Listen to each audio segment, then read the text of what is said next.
Hi అండి, welcome అందరికీ. Creative academy YouTube ఛానల్కి మీ అందరికీ స్వాగతం. ఈరోజు ఈ వీడియోలో మనం ఎక్సెల్కి సంబంధించిన రిలేటివ్ రిఫరెన్సెస్, అబ్జల్యూట్ రిఫరెన్సెస్ మరియు మిక్స్డ్ రిఫరెన్సెస్ గురించి నేర్చుకుందాం. మొదటిగా రిలేటివ్ రిఫరెన్స్ అంటే ఏంటి? ఈ రిఫరెన్స్లో జనరల్గా మనం ఏదైతే ఫార్ములాలో ఏదైతే సెల్ అడ్రస్ కానీ ఒక రేంజ్ ఆఫ్ సెల్స్ కానీ స్పెసిఫై చేస్తామో మనం దాన్ని ఏమంటామంటే రిఫరెన్స్ అంటాం. ఈ రిఫరెన్స్ని మనం రిలేటివ్ రిఫరెన్స్ అంటే ఏమవుతుందంటే, ఎప్పుడైతే మనం ఒక ఫార్ములాలో మన ఫార్ములాని కాపీ చేసినప్పుడు, ఈ రిలేటివ్ రిఫరెన్స్ కానీ, అబ్జల్యూట్ రిఫరెన్స్ కానీ, మిక్స్డ్ రిఫరెన్స్ కానీ, మనం ఒక ఫార్ములాని కాపీ చేసినప్పుడు అవి ఎలా కాపీ అవుతాయి, వాటిని కాపీ చేయడంలో ఏమన్నా కంట్రోల్ మనం చేయగలమా, మనం అనుకునేట్లు మన రిక్వైర్మెంట్కి తగ్గట్లుగా ఆ ఫార్ములాని కూడా కాపీ చేయగలమా అనేటువంటి ఏదైతే బేసిక్ మీకు రిక్వైర్మెంట్స్ ఉన్నాయో ఆ రిక్వైర్మెంట్స్ అన్ని కూడా రిలేటివ్, అబ్జల్యూట్, మిక్స్డ్ రిఫరెన్సెస్ మీకు వాటికి సంబంధించిన ప్రాపర్ సొల్యూషన్ ఇవ్వగలుగుతాయి అన్నమాట. సో మొదటిగా ఇక్కడ రిలేటివ్ రిఫరెన్స్ అంటే ఏంటో చూద్దాం. ఈ రిలేటివ్ రిఫరెన్స్ అంటే మనకి ఏముందంటే, ఇక్కడ the relative reference change when a formula is copied another cell. మనకి ఎక్సెల్లో ఏదైతే సెల్స్లో ఫార్ములాలు రాసినప్పుడు, సపోజ్ నాకు ఇలా కొన్ని సెల్స్ ఉన్నాయి అనుకుందాం, రైట్? ఎప్పుడైతే ఫార్ములా, సపోజ్ నేను ఈ సెల్లో ఫార్ములా రాసాను, ఫార్ములా కాపీ చేసినప్పుడు ఏమవుతుంది, మనకి రిలేటివ్గా పైన ఏదైతే ఫార్ములా రాసామో, సపోజ్ ఇక్కడ నేను 10 రాసాను, ఇక్కడ 20 ఉంది. ఈ 10+20 చేసినప్పుడు ఇక్కడ 30-40 ఉంటే ఆటోమేటిక్ ఏమైపోతుందో చెప్పండి. 10-20 యాడ్ చేసే ఫార్ములాలు ఏం కానీ ఇక్కడ రాస్తే, సపోజ్ ఇక్కడ A1 + A2 అని రాస్తే ఆటోమేటిక్గా ఇక్కడ ఏమవుతుంది, A1 + B1 అని రాస్తే A1 + B1 అనే ఫార్ములా నేను రాస్తే, సపోజ్ ఇది A కాలం, ఇది B కాలం, ఇది ఫస్ట్ రో, ఇది సెకండ్ రో. రైట్, అప్పుడు ఏమవుతుంది, A1 + B1 అనే ఫార్ములా నేను ఎప్పుడైతే రాస్తాను, ఆటోమేటిక్గా ఫార్ములా నేను కాపీ చేసినప్పుడు ఏమవుతుందంటే ఇది కూడా ఆటోమేటిక్గా A2 + B2గా చేంజ్ అయిపోతుంది. దీన్ని ఏమంటాం, రిలేటివ్ రిఫరెన్స్ అంటాం. ఇది డిఫాల్ట్ టైప్. ఎక్సెల్లో ఉండేటువంటి డిఫాల్ట్ రిఫరెన్స్ ఏంటి, ఫార్ములా కాపీ చేసినప్పుడు రిలేటివ్ రిఫరెన్స్ అంటాం. సపోజ్ ఇక్కడ ఫార్ములా ఇచ్చాడు ఏంటి, ఒక ఫార్ములా B2 సెల్లో మనం టైప్ చేసాం, ఏమని, A2 + A1 అని, A2 + 1 అని. సో అదే ఫార్ములా B3లో కాపీ చేస్తే ఏమైపోతుంది, అది A3 + 1గా కాపీ అయిపోతుంది. సపోజ్ ఇలా మనకి సెల్స్ ఉన్నాయి అనుకుందాం, ఇలా సెల్స్ ఉన్నాయి. ఇక్కడ తీసుకున్న ఎగ్జాంపుల్ తీసుకుందాం. మనకి ఏమున్నాయి, 3 సెట్స్ కాబట్టి సింపుల్గా నేను ఒక 4 బాక్సెస్ తీసుకున్నా. ఇది 1, ఇది 2, ఇది 3, ఇది 4, ఇది A, ఇది B. సో ఇప్పుడు నాకేముంది, ఇక్కడ 10, 20, 30, 40 ఉన్నాయనుకోండి. ఇప్పుడు B2 సెల్లో ఏం రాశాను, A2 + 1 అనే ఫార్ములా రాశాను. ఇప్పుడు A2 + 1 అంటే ఎంత, 21 అయింది. ఎప్పుడైతే ఈ ఫార్ములా ఈ కార్నర్కి వచ్చి ప్లస్ సింబల్ వచ్చినప్పుడు నేను డ్రాగ్ చేస్తాను, ఆటోమేటిక్గా ఏమైపోతుంది, A3 + 1గా కాపీ అయిపోతుంది ఫార్ములా. ఇలాంటి ఆటోమేటిక్ కాపీ ఆఫ్ ఫార్ములాని ఏమంటామంటే రిలేటివ్ రిఫరెన్స్ అంటాం. ఇది రెగ్యులర్గా డిఫాల్ట్ టైప్ ఫార్ములా అనమాట. సో ఇప్పుడు నేను second example, second type, absolute reference. Absolute references will not change when formula is copied. మీరు టాప్ సెల్లో నుంచి బాటమ్ సెల్లోకి ఫార్ములా కాపీ చేస్తే అప్పుడు ఏమైపోతుంది, ఇక్కడ నుంచి ఫార్ములా, ఇక్కడ ఏదైనా ఫార్ములా రాశారు, దేన్ని ఉపయోగించి రాశారు, అబ్జల్యూట్ రిఫరెన్స్ ఉపయోగించి రాశారు. ఎప్పుడైతే అబ్జల్యూట్ రిఫరెన్స్ ఉపయోగించి ఫార్ములా రాస్తారో, ఈ అబ్జల్యూట్ రిఫరెన్స్కి నార్మల్ రిఫరెన్స్కి ఉన్నటువంటి డిఫరెన్స్ ఏంటి, ఎలా తేడా ఉంటుంది. నార్మల్ రిలేటివ్ రిఫరెన్స్ A2 అని ఉంటే అబ్జల్యూట్ రిఫరెన్స్ $A, $2 అని ఉంటుంది. ఎప్పుడైతే కాలమ్ రిప్రజెంటేషన్ ఏ ముందు, రో రిప్రజెంటేషన్ నెంబర్ ముందు డాలర్ సింబల్ ఉంటుందో దాన్ని ఏమంటామంటే మనం అబ్జల్యూట్ రిఫరెన్స్ అంటాం. ఎందుకోసం అబ్జల్యూట్ రిఫరెన్స్ వాడతాం, కొన్నిసార్లు మనం తీసుకునేటువంటి రిఫరెన్స్ వాల్యూస్ చేంజ్ అవ్వకూడదు అనమాట. వాటికి కూడా ఎగ్జాంపుల్స్ డిస్కస్ చేద్దాం.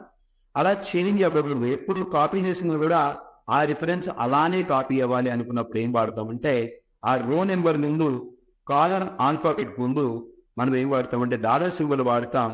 అంటే చేంజ్ అవ్వకూడదు అని చెప్పేసి వాడతాం. దీనికోసం ఏం వాడతా? Absolute reference. మీరు కాపీ చేసినా కూడా సపోజ్ B2SEMలో $2+1 రాసి కాపీ చేసినా కూడా D3SEMలోకి ఏమొస్తుంది? సేమ్ వస్తుంది. ఎందుకని? అబ్సల్యూట్ రిఫరెన్స్ వాడాం కాబట్టి ఫార్ములాలో ఎటువంటి చేంజ్ అవ్వదు అనమాట. ఏదైతే ఫార్ములాలో చేంజ్ అవ్వకూడదు, ప్రతి సెల్లో అదే రిపీట్ అవ్వాలి, అలానే ఉండాలి, కాన్స్టెంట్గా ఉండాలనుకుంటాము, దానికి ఏం తీసుకుంటామంటే అబ్సల్యూట్ రిఫరెన్స్ తీసుకుంటాం. మనకి కొన్నిసార్లు ఏమవుతుంది? ఒక కాలం హెడ్ మాత్రమే మారకూడదు, లేదా రో నెంబర్ మాత్రమే మారకూడదు. రిక్వైర్మెంట్ ఏంటి? మిక్స్డ్ ఉంటుందండి. సో ఇందుకు $A3 తీసుకుంటే ఏమవుతుంది? ఎప్పుడు కూడా ఏం కాన్స్టెంట్గా ఉంటుంది? రో నెంబర్స్ చేంజ్ అవుతూ ఉంటాయి. సో ఇలా తీసుకునే దాన్ని ఏమంటామంటే, దీనికి ఎగ్జాంపుల్స్ ఏమున్నాయంటే కాలం ఫిక్స్డ్, రో ఫిక్స్డ్ ఉన్నాయి. ఇప్పుడు కాలంని ఫిక్స్ చేయాలంటే ఏం చేయాలి? కాలం ముందు డాలర్ సింబల్ ఉండాలి. రోను ఫిక్స్ చేయాలంటే రో ముందు డాలర్ సింబల్ ఉండాలి. సో ఏమవుతుందో చూద్దాం column fixing. If you want formula in B2లో నాకు ఒక ఫార్ములా ఉంది. ఇక్కడ ఇలా వాల్యూస్ మనం ముందే చూసుకున్నట్లు ఇలా ఒక టేబుల్ తీసుకుందాం. ఒక ఎక్సెల్ షీట్లో ఇలా వాల్యూస్ ఉన్నాయనుకుందాం. ఇది A, ఇది B. 1, 2, 3, 4 ఉన్నాయనుకుందాం. ఇక్కడ జస్ట్ టేక్ స్మాల్ వాల్యూస్ 1, 2, 3, 4 ఉన్నాయి. ఇప్పుడు B2SEM ఏం రాసిన ఫార్ములా? ఈ ఫార్ములా రాసాం. ఈ ఫార్ములా రాసినప్పుడు ఏమైపోతుంది? $A2+1. ఇదే ఫార్ములాని ఇక్కడికి కాపీ చేసినప్పుడు, B3SEMలో కాపీ చేసినప్పుడు ఏమవుతుంది? రో నెంబర్ చేంజ్ అవుతుంది రిలేటెడ్గా. కాలం ఆల్ఫాబెట్ ఏముంది? కాన్స్టెంట్గా ఉంది. ఎందుకని? నేను అక్కడ అబ్సల్యూట్ రిఫరెన్స్ డాలర్ సింబల్ వాడాను. అలానే ఇక్కడ వచ్చినప్పటికి ఏం అవుతుంది? దేనికి వాడా? మనం రోకి మనం డాలర్ సింబల్ వాడాం కాబట్టి రో చేయకుండా ఉంటుంది. ఇలా కాలం కూడా ఏం చేంజ్ రిలేటివ్గా చదవడానికి ఏ పాజిబిలిటీ లేదు కాబట్టి అది ఉంది. ఒకవేళ రిలేటివ్గా ఏమైనా పాజిబిలిటీ చేంజ్ ఉంటే అది. ఇలా మనం ఫార్ములాస్ కాపీ చేసినప్పుడు అసలు చేంజ్ అవ్వకుండా ఉండాలా? ఏదైనా రో కానీ కాలం కానీ చేంజ్ అవ్వాలా, లేకపోతే డిఫాల్ట్ టైప్లోకి వెళ్ళాలా అని డిసైడ్ చేసేది ఏంటంటే రిలేటివ్, అబ్సల్యూట్ మరియు మిక్స్డ్ రిఫరెన్స్ అన్నాడు. ఇప్పుడు ఒక ఎగ్జాంపుల్ తీసుకొని ఈ రిలేటివ్, అబ్సల్యూట్, మిక్స్డ్ రిఫరెన్సెస్ గురించి డిస్కస్ చేద్దాం.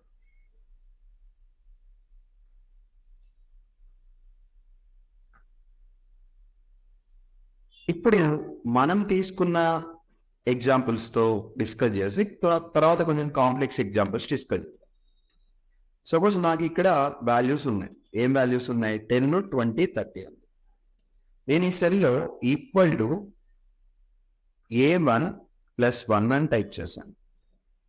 సో నాకు 11 వచ్చింది. ఈ ఫార్ములా నేను కాపీ చేసినప్పుడు ఏమైపోతుంది? ఆటోమేటిక్గా ఇది A2+1. షో ఫార్ములాస్లో మనం చూద్దాం ఎలా ఫార్ములాస్ కాపీ అయ్యాయి. సో ఇప్పుడు ఏమైంది? ఇది A1+1గా మారిపోయింది, ఇది A2+1గా మారిపోయింది, ఇది A3+1గా మారిపోయింది. వాటి కరస్పాండింగ్ వాల్యూస్ వచ్చాయి. అదే నేను దీన్ని ఏం చేస్తాను? ఒక అబ్సల్యూట్ రిఫరెన్స్ కింద మార్చేసాను. షార్ట్ కట్ ఏంటి?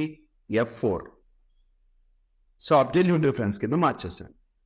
ఈ అబ్సల్యూట్ రిఫరెన్స్ కింద మార్చిన తర్వాత నేను ఏం చేస్తున్నానంటే దీన్ని ఇప్పుడు కాపీ చేశాను. ఇప్పుడు ఏమైపోయింది? షో ఫార్ములా చూడండి. అబ్సల్యూట్ రిఫరెన్స్ వాడాను కాబట్టి ఫార్ములా కాపీ చేసినా కూడా ఏం చేంజ్ అవ్వలేదు. రైట్.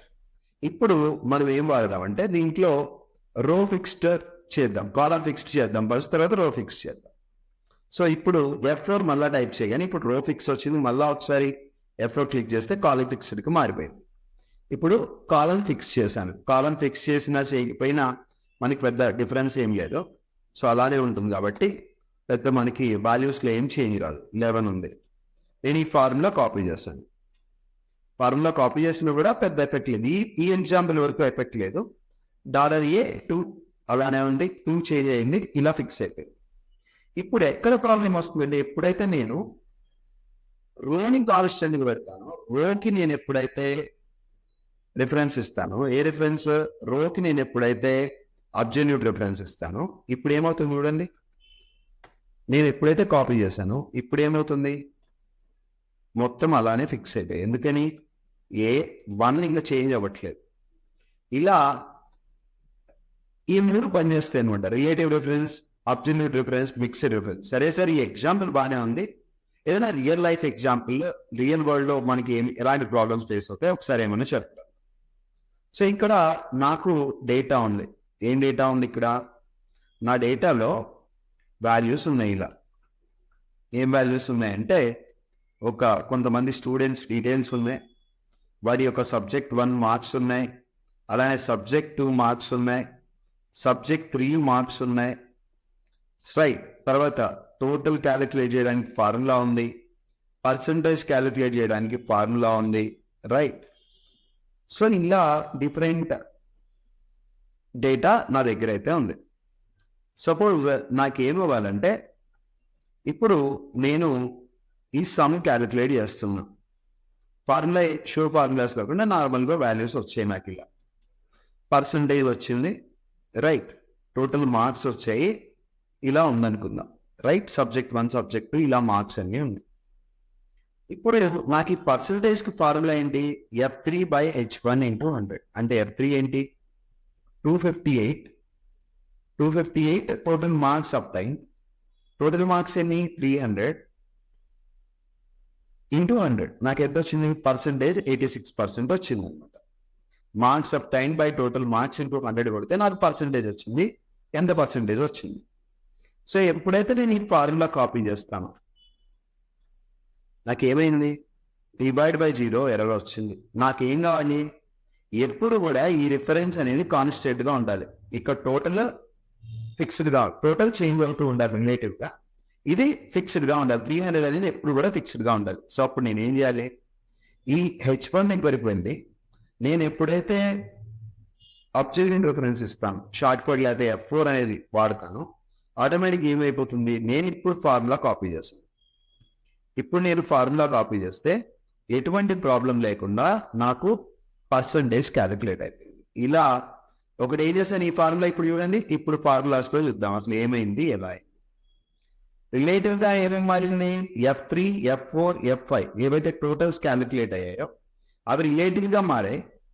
ఏదైతే నాకు ఫిక్స్డ్ గా ఉండేటువంటి నెంబర్ ఉంటుందో అది ఫిక్స్డ్ గా ఉండాలి కాబట్టి దానికి ఏం వాడాను? అబ్సల్యూట్ రిఫరెన్స్ అనే దాన్ని వాడాను.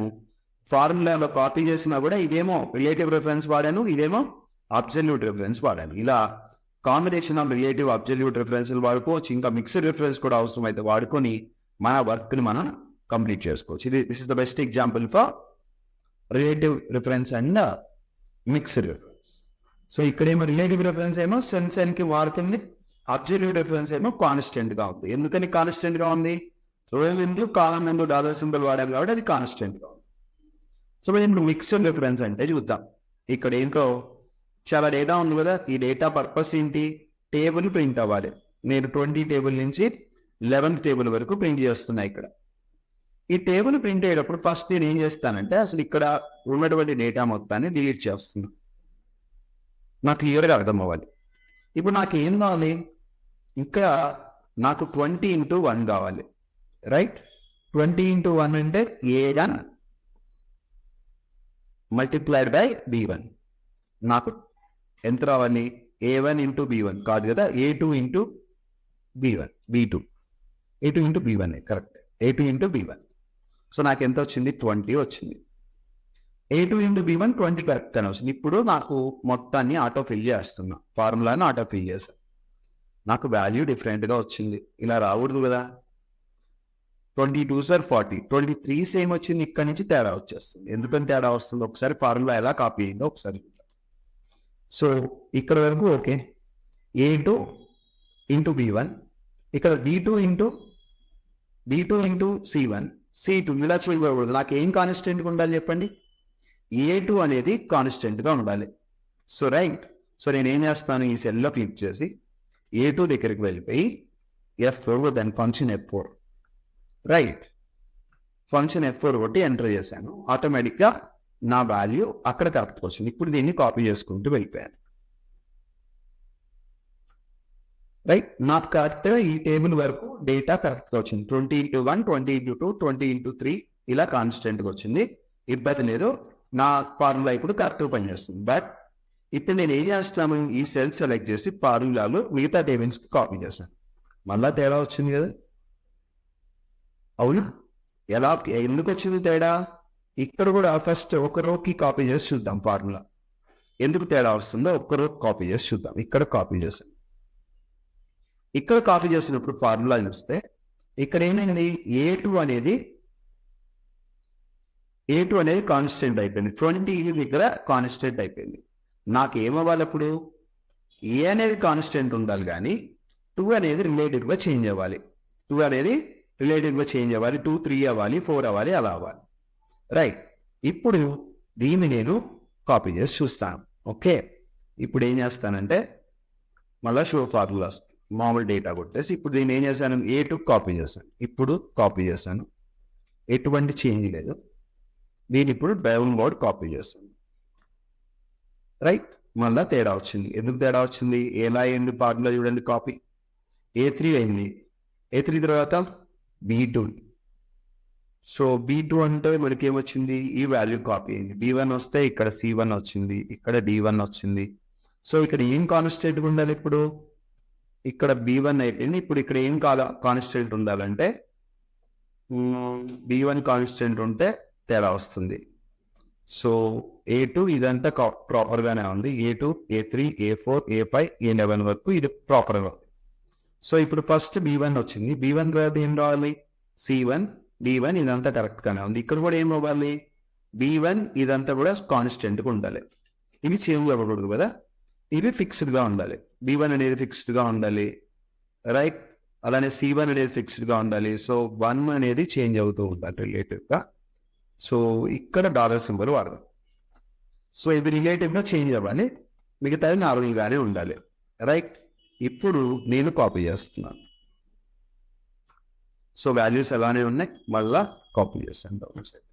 సో నాకు ఇప్పుడు ఏమైపోయింది, టేబుల్లో ప్రాపర్గా నాకు టేబుల్ వచ్చేసింది. ఇప్పుడు ఏం చేసాం చూడండి, కాంబినేషన్ ఏం వాడాం.